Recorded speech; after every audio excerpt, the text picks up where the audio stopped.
të ndryshme, kur ulesh para një flete të bardhë, nuk mundesh asnjë fjali me shkru. Ajo është frika më e madhe ndoshta e çdo autori, rreziku që mbetet pa thënë diçka tjetër, diçka të re. Shqetësohesh kur nuk shkruan një kohë, kur bëhet një kohë e gjatë që nuk e shkruan një varg, një poezi? Jo që shqetësohem, po mërziten, trishtohem. Trishtohem edhe një poet, unë për vete po flasë, përdor tashmë një shprehje që pavarësisht se në çka je angazhuar, pavarësisht se çfarë pune je duke kry, duhet t'ja zgjasim një dorë poezisë, ta mbajmë afër vetes.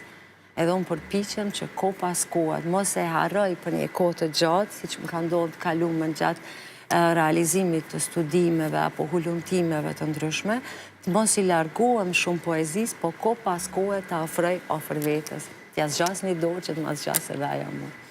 Si ndihesh në këto momente, kur shkruan, kur atë fletën e bardhë e mbush me vargje? Ndihesh një mënyrë të papërshkrueshme, të jashtëzakonshme, ndihesh i lumtur, ndihesh i gëzuar, ndihesh me vlerë, ndihesh që ke bo diçka për veten, ke bo edhe për të tjerë. Më thonë, ajo është ndjenja që ta ofron shkrimi jo vetëm me një, unë po flas për poezinë, me që jam poete, por edhe shkrimi një eseje të mirë, një teksti të mirë, një proze poetike, apo çdo, kur shkruan diçka që vlen, ndihesh mirë me veten. Edhe diçka tjetër nga letra, kam zgjedh me u bë. Vërtet ne zgjedhim çfarë të bëhemi?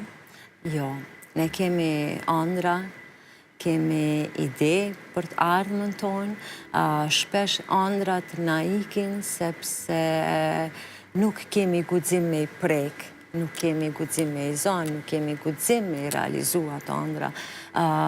Unë nuk jam personi që kam pas përkrajen më të madhe në këtë fushë, një marrë gjithmonë me shkrime prej shkollës mesme, po në një kohë lufte, domethënë, kur nuk flitej shumë për letërsinë, libri ka pas vlerën gjithmonë, po ishin kohë të rënda, ishin kohë të ndryshimeve të mëdha historike. Pa dashje, njeriu ka një thirrje të brendshme, edhe nëse dikush të pengon, po kur ke një thirrje të brendshme, ti gjithmonë ndjek një rrugë caktuar, siç ke ndjek për shembull ti udhën e gazetarisë, apo unë udhën e shkrimit, e letërsisë. Okej, kemi një fotografi, 14 qershor 1999, Gjakov.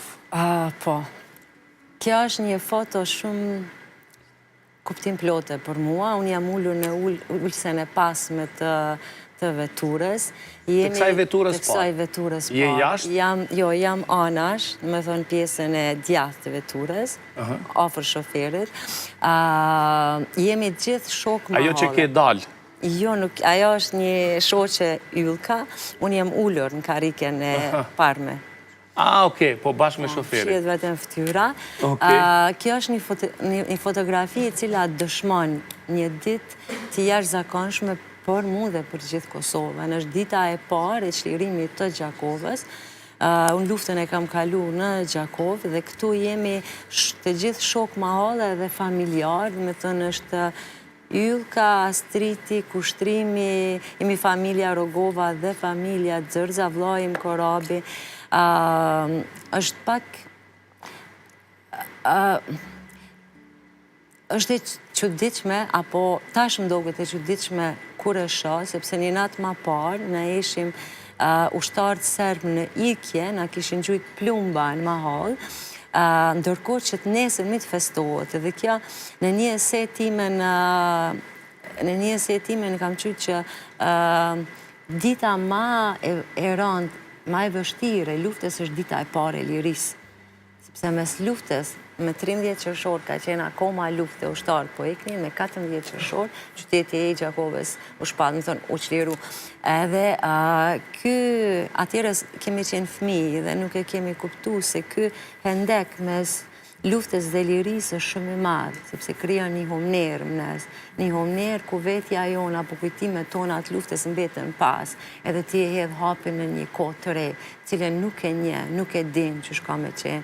Nëse përderisa gjatë kohës të razirave politike dhe luftës, liria ka qenë mbrapa një muri të madh, një muri fiktiv, simbolik që do të quajmë, në momentin që ti shkenjë liria, atëherë përpiqesh me kuptu çka do të thonë me qenë i lirë, që kemi me jetu